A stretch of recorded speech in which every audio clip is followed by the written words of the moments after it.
Hey, welcome to the James Show, News Talk 820 WBAP, now on FM at 93.3. You remember Paul Harvey, the rest of the story? I am not trying to turn this into a 3-hour version of Paul Harvey, but the modern contemporary media is so awful. And then even the guys that are supposedly on your side in many of these platforms, they're not awful, they're just lazy. No one wants to go dig up stories. No one wants to go find things that you haven't already heard. And plus, look, there's sort of a good play the hits mentality to talk radio, to where if everyone's talking about it, you better be talking about it too.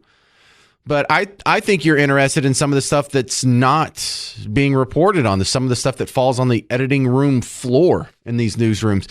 And that's a super eye-opening experience because, I mean, I'm not really a showbiz type guy. I'm from the middle of nowhere, East Texas, and I'm not like some flamboyant, goes to musicals all the time. I'm sort of a strange egg to be in these places. And when I worked in TV news, you get to see how the TV news is put together. You get to see how they choose stories. And the same thing as, local radio, there's not a whole lot of a process here. There's like me, and Bruce and Joseph Sean. There's like 4 people involved in this show. The higher up you get in the chain, though, you have more and more chiefs and fewer Indians. And so the stuff that you find, the stuff that's on the cutting room floor at the local level, at some of these local levels. So this is how I found that horrific trans killing that was caught on video earlier this week in Houston, that under normal circumstances, especially if the roles had been reversed, this should be a top story. It's caught on a Ring doorbell that's really close. You can see something gruesome. You can see a guy get hit by a car, then the car goes and it backs over him. Then this trans dude gets out, kisses his lifeless body, slits his throat, and then starts stabbing him. I mean, it's bizarre. Just happened this week. No big story. The Roger Fortson killing. This is the Air Force guy in Florida, who the cops were responding to a domestic violence call, went into the wrong apartment. He was holding a gun. He didn't aim it at the cop or anything, and he was calm. The cop just pulled up his gun and started shooting him. Looks really bad. Looks like a murder. Looks like we saw, and it's something that you would think, for if you're not thinking deep enough, you would think, well, if this fits the narrative, why aren't they playing this evil white cop killing an innocent black man who's doing nothing wrong, who never even committed a crime?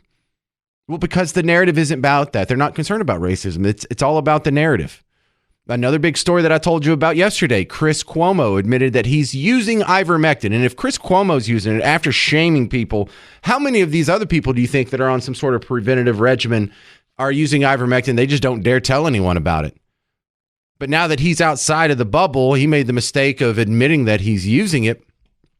And that this isn't all happening in a vacuum. That is another domino falling in the COVID saga that we should not be ignoring. Because the COVID response, and not the virus itself, the COVID response is the biggest unpunished scandal of your lifetime. The people who pushed and enforced those lies destroyed millions of lives, destroyed millions of businesses, and they're not being held accountable. I don't know. Some of them should have to at least publicly apologize, but a lot of them should be fired. A lot of them should be jailed.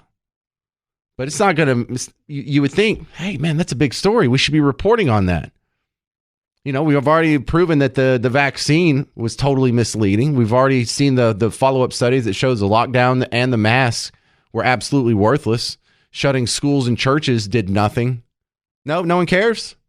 See how important the narrative is? The narrative is more important than all these things. The narrative is more important than the biggest unpunished scandal of your lifetime. I reported last week, the Georgia House, the House of Representatives in Georgia, they did an investigation into the election 2020 ballots. And 380,000 ballot images are missing. That was just admitted within the last week. Now, that's a big deal for 2 reasons, because Trump lost by 17,000. And he was also impeached for asking to find fraudulent votes in the Georgia election.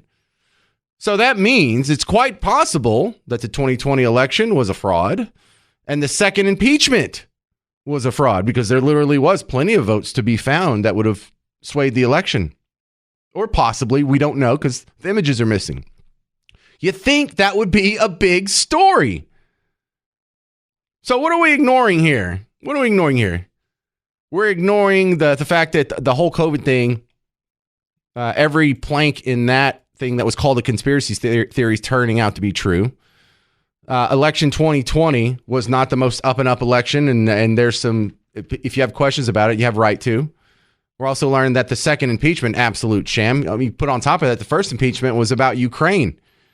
And you don't think there's something suspicious now that we have a 2-something-year war going on in Ukraine, and we've sent them more money than all of the Russian military budget combined? Something else that happened just this week. You would think this would be a big headline. Oh, yeah, I'm not done. That's what I'm saying. This could be a Paul Harvey show. This could be 3 hours of Paul Harvey. Here's the rest of the story. Snopes had to reverse their fact check on the Ashley Biden diary. Now, this is a big deal because Snopes is known for being a fact checker, but at some point when it was discovered when anything political popped up, they have a tendency to lean left. So if Snopes, the left-wing fact-checking Snopes, is now admitting it, because they originally said all this time that the story, the idea that Ashley Biden's diary, it belongs to her and the content of it is actually legitimate, what it says, and it's true. It had been listed as unproven. They have now had to change it to true. Now, old Twitter and Facebook and all these other outlets were using Snopes as the excuse, the fact checker, to ban you for misinformation. People have lost their entire channels, their entire communities, everything they've built up, their brand, for saying things that have turned out to be true. And the reason they had to change it is because in all the legal stuff that's floating around with that diary, Ashley wrote in a letter to the judge in that latest trial, Judge Swain, confirming the diary was real, and the content of it, where she says her father, she was probably molested and her father probably took inappropriate showers with her when she was a teenager. Yuck. Confirmed it was real. And her complaint was that people are using the diary to attack her father. Not that it wasn't real. It's that it was being used to bludgeon her. You think that would be a big story? So you've heard some of the old cliche, if it bleeds, it leads. Well, if it bleeds, it leads. Turns out that is secondary. That's secondary to the narrative. That is not their first imperative anymore.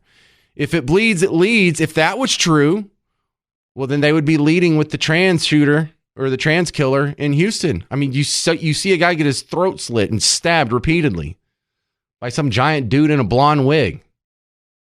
No, not if it hurts the narrative. If it bleeds, it leads is no longer the top thing. Well, what if it's just for ratings? I mean, that would be salacious. People like watching viral videos, and it already got passed around a lot. If they focus on that story, that would be good for ratings. Yes, it would. It absolutely, their ratings would be better. But that's not what's important. Well, but James, if it bleeds, it leads, and they're passing up ratings, and that hurts their revenue. Yes, exactly. Now you get it. They are not an evil profit motive driven company. They are not evil capitalist pigs trying to squeeze every dollar they can out of their platform. Profit, not their primary concern. Their primary concern is what? The narrative. You are not watching the news. You are not watching a corporation put out a product that they're trying to make money off of. You are watching a political activist organization who happens to sell some advertising to try and make a little money here, but profit is not their primary motive. Just so you know. 800-288-WBAP, 800-288-9227. I'm James Parker. It's The James Show, News Talk 820 WBAP, now on FM at 93.3.